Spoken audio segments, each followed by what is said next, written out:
And it's on the top of the hour, probably a minute or so, less than a minute to go.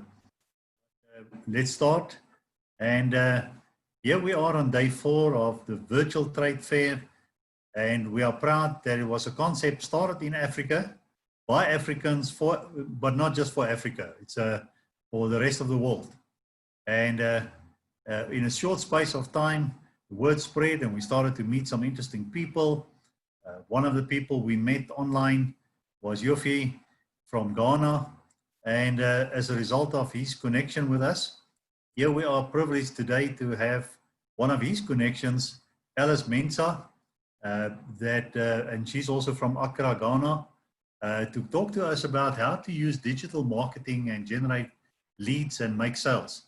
So the format will be, Alice will be introducing the topic to us, and then afterwards she'll be available to answer questions, and you can then also put your questions in the chat room. So just click at the bottom of the page in chat, any comments or questions, and we'll then handle it later.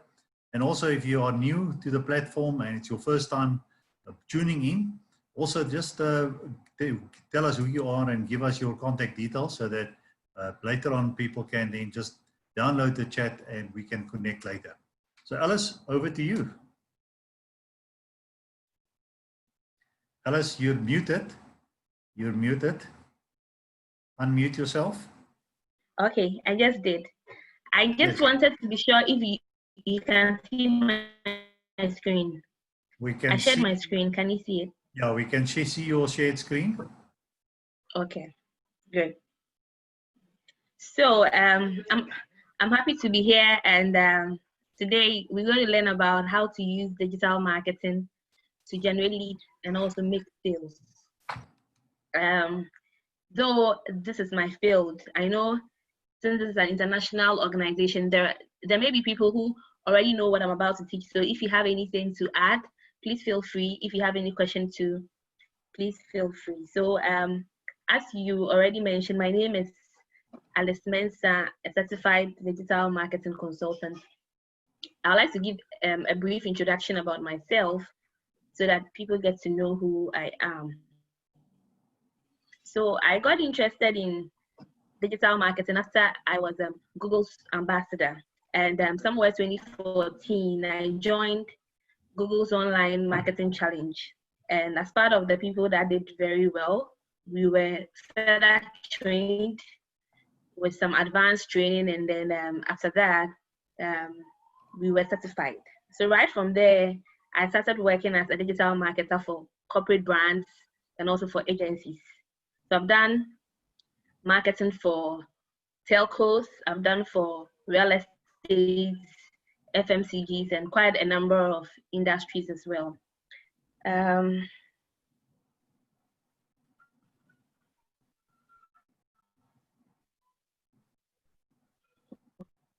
and let me click in the I'm trying to get my presentation slide. I'm going to show it actually. Okay. Okay, great. So currently I'm a partner to an agency called Denali Digital, and what we do is that we do everything digital marketing, both training and then agency. And so if you need any social media marketing or video marketing, email marketing, we are there to support you. Okay. So let's move straight to why we are here. The outline for today's chat is about why digital marketing during this pandemic period, you know, and also the ways we can use in generating leads. So we will talk about search engine marketing, leads extensions, Facebook leads, and LinkedIn leads as well. So the first topic, which is why digital marketing during this pandemic period. We all know that COVID-19 has affected everybody. So whether you are schooling or you are working, everybody has been affected one way or the other, and businesses are not left out. So you realize that businesses would have sent their salesmen to go out there to go and prospect, to get contacts, make sales. But within this short period of time, that has been hindered a bit people can't really go out to go and do this prospecting. On the other hand, the digital adoption has really increased, whether in Africa or worldwide. Digital adoption has really increased. Okay, so why don't we use the same digital adoption to do the prospecting we would have done if we should have sent our salespeople to go and do physical selling? Why don't we use the same means to actually do this prospecting? So that is why we are here. Some know how to do it, others don't, and so this is just to give you some few tips on how you can use your own digital channels to generate leads, which may convert to sales. Okay, so the first I'd like to touch on is search engine marketing. So search engine marketing, as we all know, or others call it SEM, which is the immediate promotion result pages, such as Google. So with this, you can actually get your business in there, so that once somebody searches for something, your company can be there. So if, let's say, I search for house or car or anything similar to that, once my business sells cars or houses, I can place an ad in there so that interested people can actually link up to me, and then I can get their contact and then follow up till it closes. So how does this happen? It happens with a system called the auction. Okay, many people don't know this, but actually, just like the way auctions are done, let's say you have a car, you want to sell it, and then people are able to do an auction, and then the highest bidder wins. Something similar like it's done on Google Ads as well. But this time around, it's not necessarily the highest bidder who wins. This time around, it's based on three main factors. So your bid, which is the first one, obviously everything goes with money, and so Google would like to know how much you're willing to pay per a click, and so that is important to them. But aside your bid, there's something called quality score. This is an estimated quality of what you are pushing out there in terms of your ads, in terms of your keywords, in terms of your landing pages. Okay, so your ads have to correlate with your landing pages. You cannot be selling houses and then your keywords will have things like land. In a way, yeah, you put cars in there. So once your landing page, your keywords, and your ads are all relevant to whatever you are selling, this becomes a factor, which means that whatever you are sharing to the public is quality.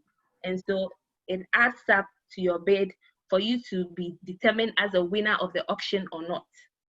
The last factor that can help is what we call the ad extension. So though you have your headlines and your description as your ad, as your search ad, you can add extensions, which are other formats that help you to rank higher when you are doing the auction. So some of these extensions may include things like phone number, your specific web pages, your location. Even if you have an app and you want to add the app to it as an extension, all these are available. So once you let me say, load your ad campaign with all these things, it gives you the possibility of ranking higher in this auction we are talking about. Once the auction is done, then now you can be positioned. So you realize that you can either be at the top position when somebody searches for something, or you can be on the side rail as well. Okay, so let's say somebody is looking for dog food. If you are a company and you sell dog foods and you have done an ad, you'll be showing on either the top position or the side rail. That is if only you won the auction. And remember, anytime somebody does a search, an auction is done. And so it's very important to do well, to rank higher in the auction. So once somebody sees this ad and clicks on the ad, what happens? It's supposed to be landed on a landing page or a web page where the person can read more about you and even fill a form if that is your conversion, or download a brochure if that is what you have set as your conversion, or even if it's an e-commerce, you can even check out in your cart, and so you are able to sell directly online. So this is a way of generating leads for your business. The next I would like to talk about, aside the SEM itself, is the leads extension. So the leads extension is something new which I found out, and I think it would be very good for everybody to also get to know about this. And kudos to the Google team for adding this, because it's really cool. Recently, you realize that both Facebook and LinkedIn are making leads generation easier, but Google's own still looks a bit cumbersome for the ordinary business. And so adding this extension is really cool. What does this extension do? So what it does is that after you do your search campaign, you can add an extension, which is a lead extension. And so right on the search engine results page, somebody can actually enter his details, and you, the business, get a notification to say that Mr. ABC has sent you his contact details. Instead of the old version where you would have seen the ad, click on it, go to the landing page before filling the form. Now the form filling is right on Google search results page without you clicking through to any landing page. Okay, so what are the benefits of this? It helps us drive more leads and then more sales for the business. And also it helps you get a lot of leads into your marketing funnel, which you could be nurturing till they finally get converted. And also it tells you how many interested people might have filled this form for you to get a good remarketing list to be used in subsequent campaigns. So how is this done?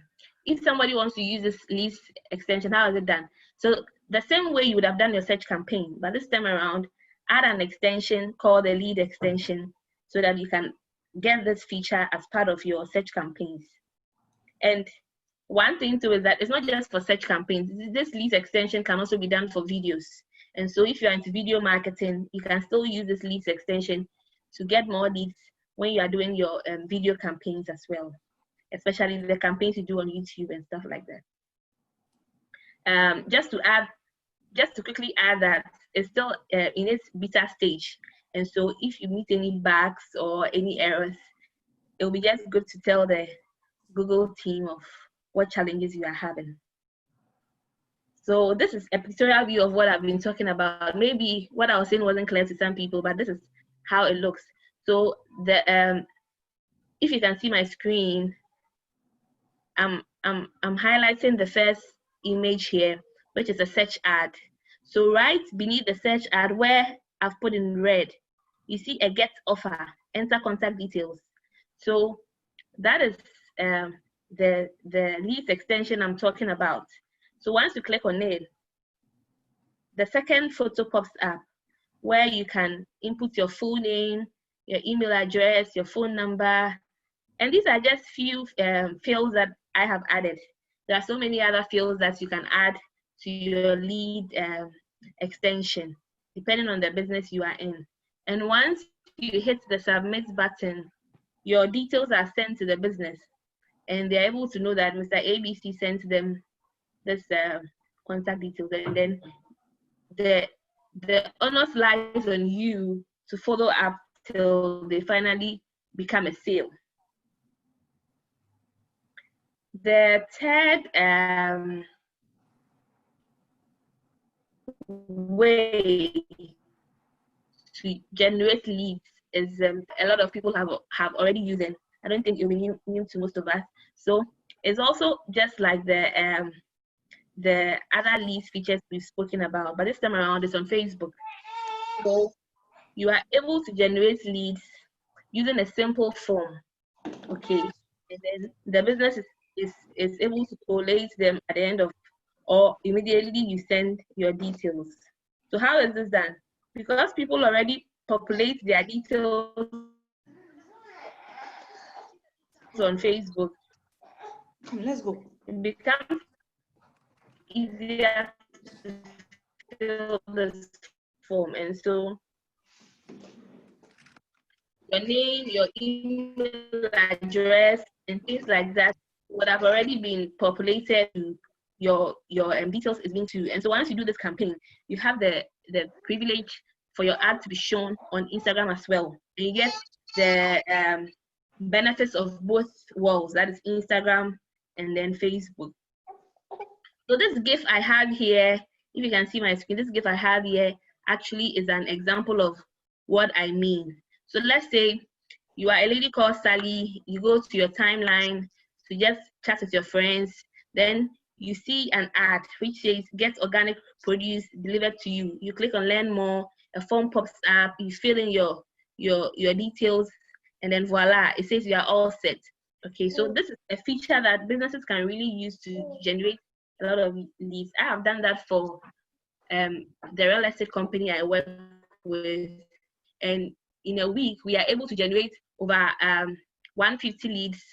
Okay, and these are properties that are sold in Dallas, tens of thousands of dollars, and you get people from this platform who are able to buy these kind of high premium products. And so it really works. If it's been able to work for a real estate company which is of high value, then things like food or services that are in small amounts, I think it should be really cool for you to generate some leads that can close for you.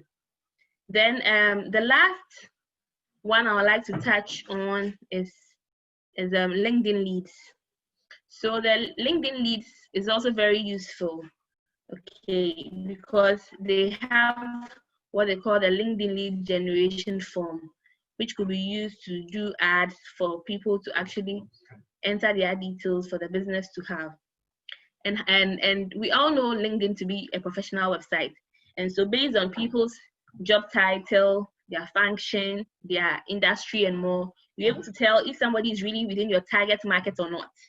And so with the person's title, let's say you're looking for the CEO of this big company, you've been going to him and they keep telling you he's not around, or you've not booked a meeting with him and so you can't see him. Why not use LinkedIn? You can reach this same CEO without necessarily walking to his office to go and prospect. Okay, so how is this done? So once a LinkedIn member or somebody who's connected on LinkedIn is on his or her timeline going through everyday stuff and he sees this particular type of ad and he's interested, he will then fill in his details. That also has a bit of pre-population because you already have your details on LinkedIn, and so things like name, phone number, and things like that are already pre-populated. Nonetheless, you have the privilege to edit it. If you think you have an updated phone number or an updated email address, you can do that, and then with just one click, your details are sent to the company. So if something as simple as this is available as a business, why not take advantage of it and then target people who are really within your target market and get them to fill the form for you to get their details, follow up, which is more important, follow up. Then you are likely to get some to convert as sales. So how is this done? This GIF here is a short demo of how this is done. So let's say I'm on my LinkedIn page going through who did what, and I see this ad, I click on it, I'm given the option to enter my details, and then it tells me information sent to the company. Simple. And so businesses can utilize this particular feature and generate as many leads as possible, get a nurturing team that can nurture it, which is very important. Sometimes I feel that the leads are being generated, but there's nobody to even nurture them. Okay, there's nobody to nurture them, expecting that immediately the person fills the form he's supposed to buy. It doesn't work that way. He or she might be nurtured for a conversion period, let's say 30, 90, 120 days. Some go as far as a year before they convert, but it's still good to keep these people in your database and get a team to keep nurturing them till finally you get some sales from it. And a little caution is that it's not everybody who fills the form who buy. Some people are just making general inquiries, and it's still fine. So don't get disheartened if you realize that somebody has filled the form and he said he's interested, but after calling or after engaging him, he doesn't seem to have the means to buy. It's normal. Even if you work as a salesperson to go to office by office, it's not everybody you meet that buys. And so the same for digital, it's not everybody that fills your form that will buy. But definitely you get a percentage of people who will buy. And so this is just some few nuggets I put together for everybody that you'll be able to at least get to know some ways. If you are already doing it, good for you. If you are not, then this is a chance to try these things or hire an agency that can help you do these things. Okay, so thank you so much for having me, Virtual Trade Fair. I'm grateful for having me on this platform. And for those who want to learn more about what I do, or those who want to learn more about how to generate leads, these are my handles.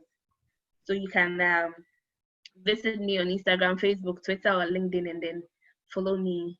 Or you can even call or send an email to denalisafrica@gmail.com, and I will be open enough to have a conversation with you. So that will be it. If you have any questions, I'm still around. I'll be willing and happy to answer them. Or if you have any contributions, if there's something new you want to add to what I have, why not? Please feel free and then send them to. Okay, so I'm done. Well done, Alice. If you can just unshare your screen and we can all see each other on one page. Thank you. And I'm going to first ask all the dumb questions. Sorry? Yeah, I'm going to ask all the dumb questions first, and then the clever people can come after we. But okay.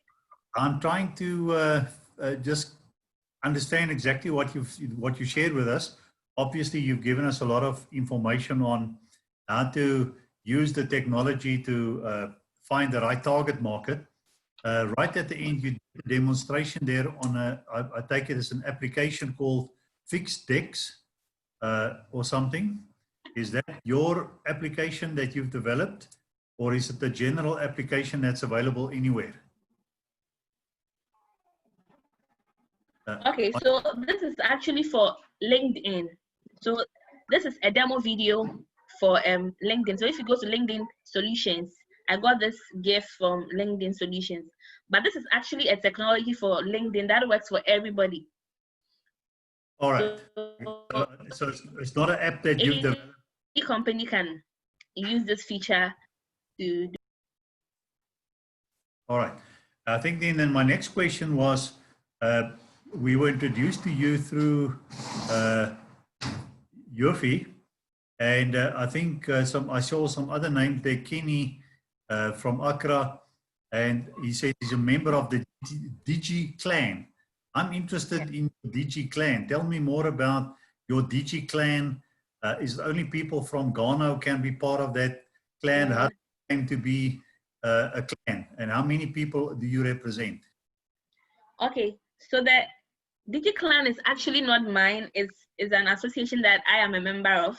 So it is a group of digital marketers, and what we normally do is that in every country we have a WhatsApp group where we share ideas, we meet, and then we are able to help each other. Maybe there's a new feature on Google or LinkedIn, and we share ideas. And so I think it's available in some countries. I don't know if there's a branch in South Africa, but I'll ask the convener if there's a branch in South Africa. Once there's a branch, I can share the link with you so that you can join the DigiClan South Africa, just like I am in DigiClan Ghana. Okay. All right, friends. Is there anyone who wants to have a comment or a question for Alice? So you can just open your mic and start talking. And if there are too many of you, then I'll just control it on my end. So any person who wants to, Yofi, tell me about your experiences working with Alice in the meantime. Well, Alice has been fantastic. I actually met her on the DigiClan page after there was this meeting at Mensah, Meltwater Entrepreneurial Institute of Technology. They had to launch the DigiClan in Ghana because it came from Nigeria. It was heavily based in Nigeria. They have lots of experts there. So he came to Ghana, and in Ghana as well, they have most professionals who have contracts across agencies, because these agencies have presences in Ghana and Nigeria because they have similar markets and similar demographics. So they launched the Meltwater Entrepreneurial Institute of Technology. This is a think tank, or should I say a training institute for people who are transitioning in the technology industry. They want to become entrepreneurs. So these guys, they train them. So they hosted it there at a place called Impact Hub. So I joined the page. And before that, I was actually, what's it called? A digital marketer. And I posted it, and Alice posted a job opening, and I applied for the job opening, and I got that job. So this is the power of connections, as your partnership is, and as the Virtual Africa Trade Fair, and also as the Four Ways Community Chambers, collaboration and networks. Thank you. And how many people are on your WhatsApp group in Ghana? Currently is 107 people on the WhatsApp group from Ghana and Nigeria as well. Yeah. And there's mostly technical people in your field of social media, or computer technicians, or who are part of that group? Yeah, so in that group, we have people who own agencies as well. We have, there are 83. We have the experts, we have those who are learning, and we have the enthusiasts. So the experts really are the agency owners. They are people who actually own agencies. So they are just there to network, and also to what's the word? Coach talents. And we also have freelancers there as well who are skilled in various niches within digital. So you can have a broad T-shape. A T-shape is when, like, you know all areas and then you specialize in one. So we have T-shaped people there, as you know everything about digital, but you specialize maybe email marketing, or you specialize in SEO or digital. But Alice specializes in social media, LinkedIn, Facebook, and SEM. She doesn't do email marketing, and she doesn't also do conversion rate optimization. Yeah, so that's it. I think on this topic, we have from Ernestina a question: can someone outside Africa join the group? Yes, please. You can join if you are from outside Africa. You can join. You certainly can join. We are open to everyone across the globe. Right. Any questions? Thanks, Jofi. Any questions for Thank Alice you, Jasper. Thank everyone. On Alice's session on how to generate leads and how to interact with social media? I think, Alice, in the meantime, so you're operating mostly in Accra. Have you also got clients outside Ghana? Yes, I currently operate in Ghana here. Nonetheless, I've worked for businesses abroad. So I've worked for a company called Tribe Dash, which is in UK, and then I've also worked for multinational companies. So, for example, when I was in Melecom, which is a telecommunications company called Tigo, they had branches in Latin America and other continents as well. And so, though I'm based in Ghana, I've done some work for people who are outside Africa as well.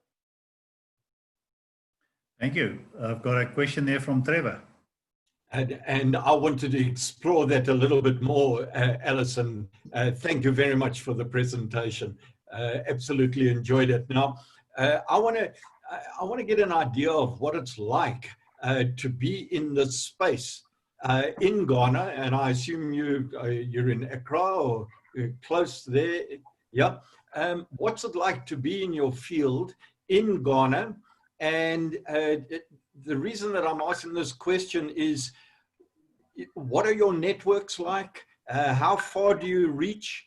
I hope you've had a look at some of the elements of Virtual Trade Fair.africa and what we've achieved since we actually launched this on Friday, and how someone like yourself would actually work with a platform like this and make it shoot past the moon through to Mars. I'd like you to bring that all together based on your experience of where you are. Okay, so one thing about Ghana is that online marketing is really doing well. So day in, day out, you get businesses seeking for online marketers or digital marketers. And so as Yofi will say, as Yofi said, you always get job opportunities here. People wanting digital marketers to help them shape their online presence, just because people are beginning to adopt online, and so they know that once their business is there, they will reach more people. Yeah, so in Accra, that is how it is. And with my network, at least with the people I've worked with so far, I have people who genuinely call you if they get opportunities to say that, hey, I know you are good at this, and so I saw this, I think you'll be fantastic at doing this. And then so for here, I think networks are really working in Ghana here. For the virtual trade fair, I've checked the site, and I realized that it's like a whole e-commerce on its own, where people can actually get to know your services and then connect with you. I tried even setting up something there, but I realized I was asked for a payment platform, and I was like, no, that is too soon. At least I would have loved to get the person to contact me first and know what he wants, and I can tell him maybe the prices or things like that before, if there'll be any payments made, that will be done. So I think that was the only clarification I needed for the virtual market. Yeah. I better just put my mic on. But I'd love to get the inputs of yourselves and your DigiClan and Yufi as to how you believe you could, given your experience, could actually back end your experience into a platform like Fair.africa that we haven't even seen, and make this thing grow throughout Africa and reach the rest of the world, and in fact take African business to the rest of the world. So I'd love you guys to collaborate and then come back and say, okay, this is how we think we could make a fortune out of this. Can we play in the game? Okay. Okay. Good. I'll see your fee back end, and then we'll look at what we can do. Great stuff. All right, good. Thank you there. And we have a hand up there from Matthew Onsop. Matthew, open your mic and tell us what's your question. Okay.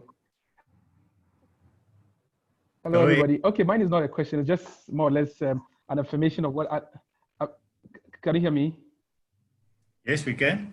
Okay. It was just an affirmation of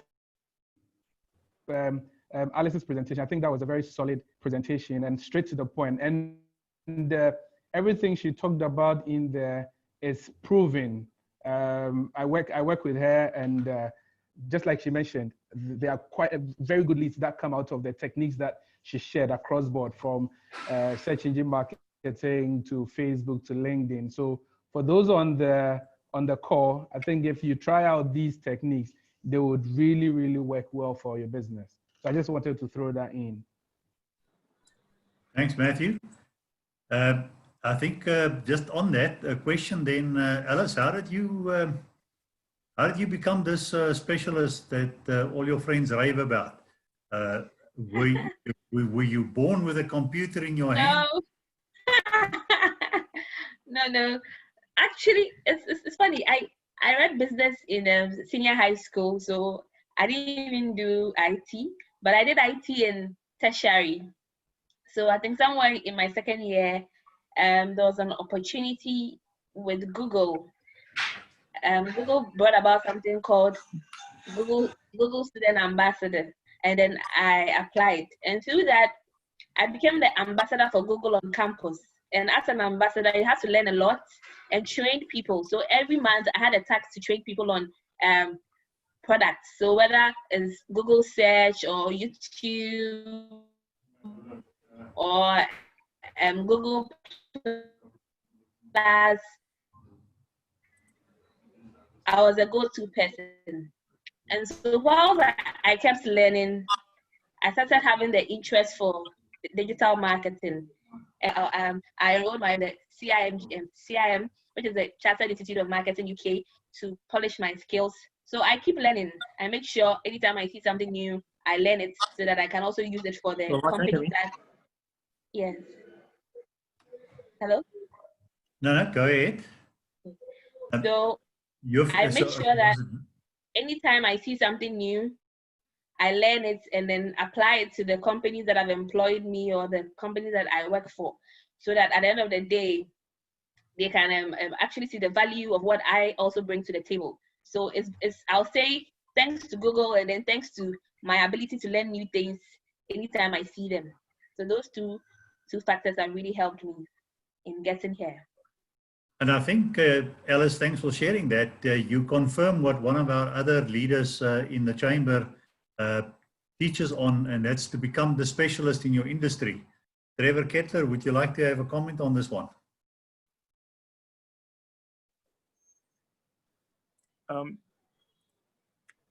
Just to add as well, when I was doing my digital, I was doing digital for MTNIO, which is South Africa's micro insurance provider. So that was okay. I created the Facebook page. I did a copy.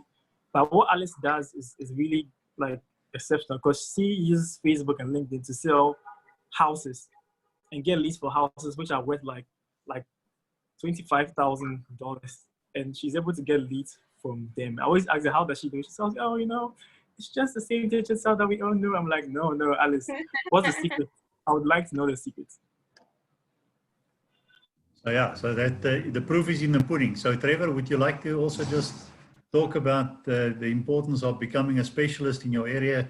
And like Alice said, she became the go-to person when people started to ask questions. Yeah, thanks, Jasper. So it is so important being the expert, and especially today now in the environment that we live in, is that people aren't just going to do business with anybody as they did before.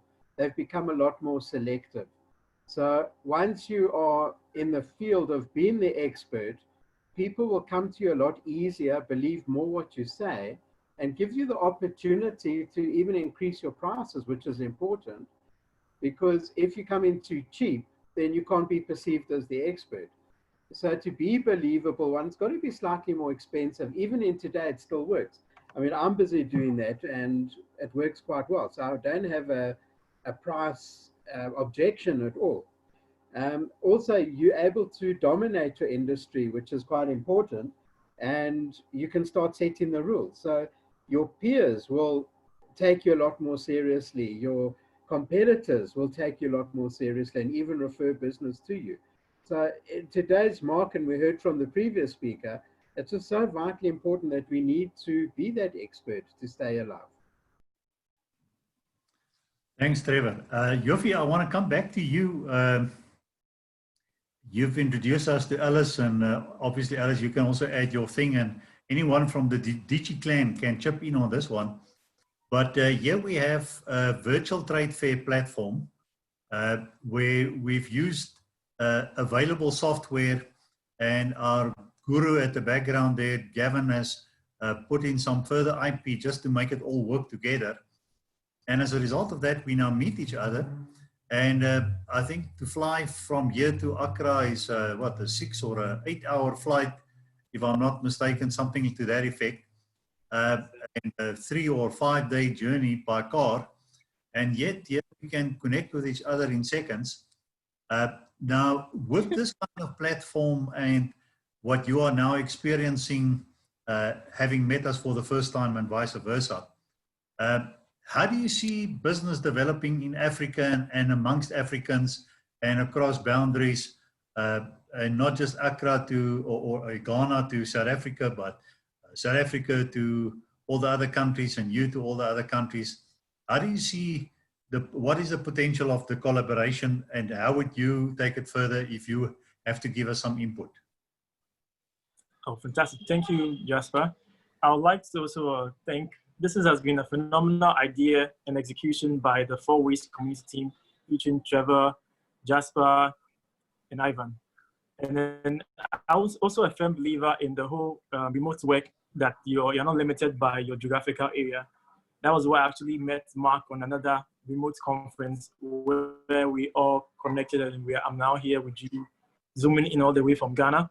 I think this is a really important concept that now businesses are supposed to now realize that they are not just confined to their geographical areas. I can now be here in Ghana and do business with you, Jasper, in SA. Jasper can be in SA and do business with Alice in Accra. Like, and this concept as well, bringing businesses and services together who otherwise wouldn't have been possible, giving them a general platform and maximizing on the expertise of individuals to be able to create value for everyone. Supposing I don't know how to create a website, and it would take me, suppose maybe X amount of dollars and 2 weeks to create a website or an e-commerce website. Here, I can now sign up to the Virtual Africa Trade Fair Mall. I just have to just put in, the platform is already there for me. I have experts like Trevor who have set it up with us, together with Julian and Gavin. They have set it up. So I'm a business person. I'm not a tech-oriented person. Neither am I a marketing person. So then I then join the Virtual Africa Mall. I get set up onto the mall. I have a store with the expertise of Alice and other digital marketers. They're able to drive traffic to the stores. I get business. I give a commission or the transaction fee to the Virtual Africa Trade Fair Mall organizers, and everyone wins. So I really think this has a future to actually decentralize the notion or mindset that your geography is supposed to limit the ability for you to do business. So I think this is really good. All right, just before it comes in, sorry, Alice, you want to say something? Yes, and also what I wanted to say is about your targeting, okay? You can be in Ghana and target people who are outside Ghana. For example, I work with a real estate company, and though we sell land, the lands are physically based in Accra, but we have about 40% of our clients who are from other countries, UK, US. Why? Because I'm able to target them. So even though you are in UK, I'm able to target you or target your location to say that, would you want to come home and buy land? Okay, come home and buy land in Africa. And these people, though, may have not seen what you are selling, though it's land, they may not have seen the land with their physical eyes. Based on their communication with you and some of the tools you use, for example, virtual tours and things like that, they are able to believe in you and even make deposits worth 10,000 and then $100,000 of dollars, even though they've not seen it. So you can really connect with people no matter the country they are based in, but you have to spend a little. You have to do campaigns that reach people who are beyond your borders. But if you don't really want to spend and you want to just hope that people come from other countries to come and buy your product, it becomes very difficult.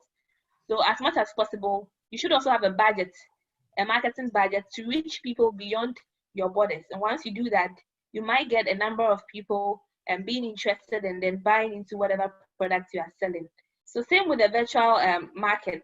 Once we are able to push beyond boundaries, get people outside South Africa, there might be a percentage of people who will be interested in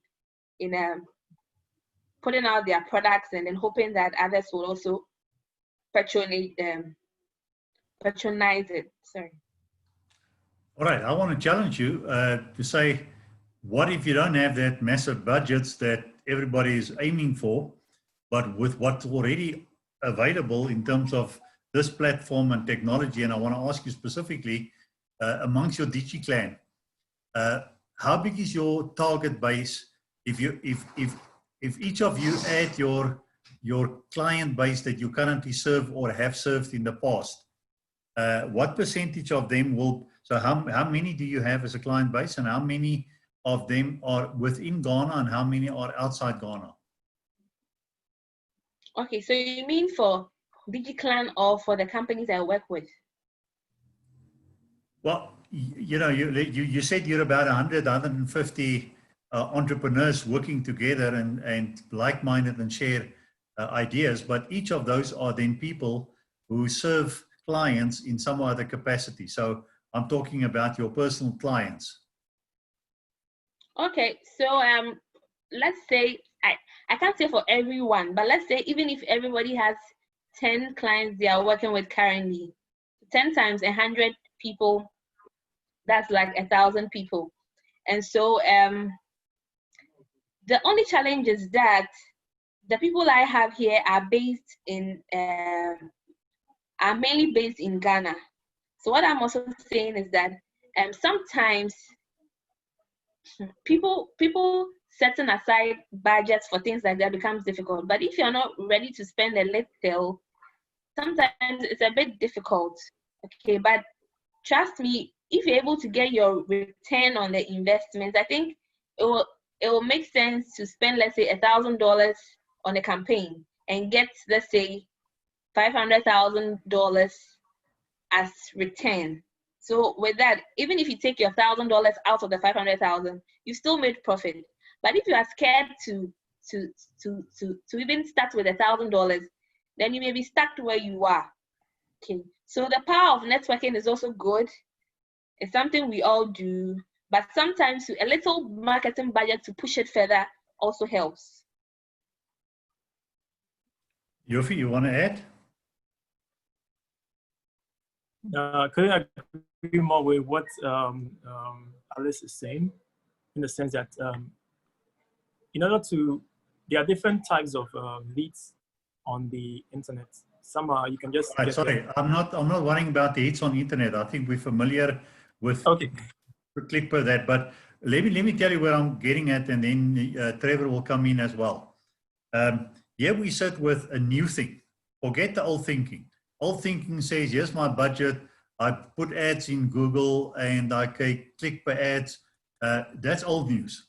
The new thing is networks, relationship. You worked hard to service those clients. They trust you. They believe you. And if you each have 10, you probably have already served in the past another 100 people that you can refer to immediately. So if we come up here with something that I'm just thinking off the top of my head, but Africa as a world meets Africa theme. And now we want to connect business people from the world with people from all over Africa, just as a thing. Would you then be able to connect with all your current and old clients? Would you be able to connect those people to that kind of trade fair, and where we can then explore how to do business together? So I think that's the question, and then Trevor can come in. Well, let me jump onto that question so I can put a little bit more meat to those bones. And one of the questions of curiosity I have is that I don't understand these tech companies. I'm too old to understand how to spell Google and these sort of things. So, Alice, the first thing I want to ask you is as a Google ambassador, was this an employed position? Did they come out and seek you, and did they pay you, or was it a reciprocal relationship where they wanted you as an influencer to work with their brand that is an influential brand, and there was a reciprocal relationship in that connection? Okay, so it wasn't a paid job because we were students by then. Pardon? It was not a paid job. Yes, it was more of a volunteering job. Yes, but to make you comfortable, yeah. But to make you comfortable, what they do is that they will ask you to work on a budget that, let's say, you have to set up an event to teach people on, let's say, YouTube, how to create YouTube channels. Then you come back to say, okay, to do this event, I'm looking at 1,000 people. Maybe they'll all take snacks, or I'll hire, let's say, a projector, and then I'll rent, let's say, a conference room at this cost. Then you put all together for them. Then they send you money to pay for those expenses. But for you yourself, you are not paid directly as a worker, but as a volunteering job. And to also make you feel okay, anytime there are trips abroad, they send you there. So I was in Kenya, I was in Nigeria, just to also make you feel a part of the team, okay? And to that, anytime there are offers or opportunities, they also consider you guys. I think there are about 3 of my colleagues in other countries who are now working in Google. For example, there's a guy in Kenya. He now works with Google Ireland because he started as a Google ambassador, and with his inputs and things like that, they were able to give him a role when there was a chance. And so these are other things that are not monetary, but at the end of the day, there are opportunities that will open up to you once you are also willing to volunteer for a good cause. Again, I think that's the type of input that I'm looking for, to understand there was clearly a win-win relationship for you. And I would expect to be able to connect to a brand like Google and be one of the frontline presenters in your particular community, region, country. That's kudos for you. That adds to your CV, and you use that well. So to add on to where Jasper was going, one of the thoughts that we have as the developers in the background, and I must tell you, I'm purely an old cut and dried business strategist, trying to understand all this new technology. But we can see that it scales up. And I think where Jasper was going is, one of the thoughts that we have for virtual trade fairs, man, if there were 1,000 of us here together, and we were able to connect with 1,000 people out there, that's 1 million people that could be driven through the hallowed halls of the virtual trade fair. Now, look what we've achieved in just 3 days from nowhere in the virtual trade fair, just connecting with a few of us. I think we're almost at 20,000 interactions. What would happen if there were 1 million people coming through these? What do you think would happen to your operation, Alice? I think it's also something we can give thought to, and then find ways of actually tapping into our network. So it's something we can actually try. I'm not saying it's impossible. It's something we can try. Okay, so let me tell you something. Before Friday morning, which was 3 days ago, which I think was 3 years ago, we were hearing from people, no, it's impossible. This thing will never work. You people are crazy. We're going on holiday. We're going fly fishing. We're going to go and see lions in the streets. We're not going to get on here. Now, all of a sudden, they run in here because they say, hey, this thing works. What I'd like you to think about is, who in Ghana is going to become the first virtual trade Fair.africa ambassador and work to build us into a Google brand? Okay, imagine the first influencers in Africa that jump onto that model. Jasper, I think that's the direction you were heading, right? There's a final comment from Dawn, and then we wrap up on this side.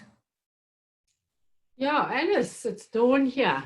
We're one of the companies that were so fortunate to work with the Chamber to put this trade fair on. And I can tell you now, none of us knew what we were doing because we were working in the physical space of exhibitions. This is something that we put together in 21 days, the first 21 days of lockdown. We just bit the bullet, we jumped in the deep end, and we made it happen. So don't be afraid. Always don't hesitate. If someone offers you an opportunity, you say yes, you jump in with both feet and you'll learn how to swim. So we've had such great success. This is our 4th and final day. Our minds have blown how successful this has been. It's been the most exciting journey for me, and I've just been so fortunate to work with a great team of entrepreneurs, business people that know what they're doing, and we just brought our small part of expertise into this journey. And Alice, if you get an opportunity, grab it.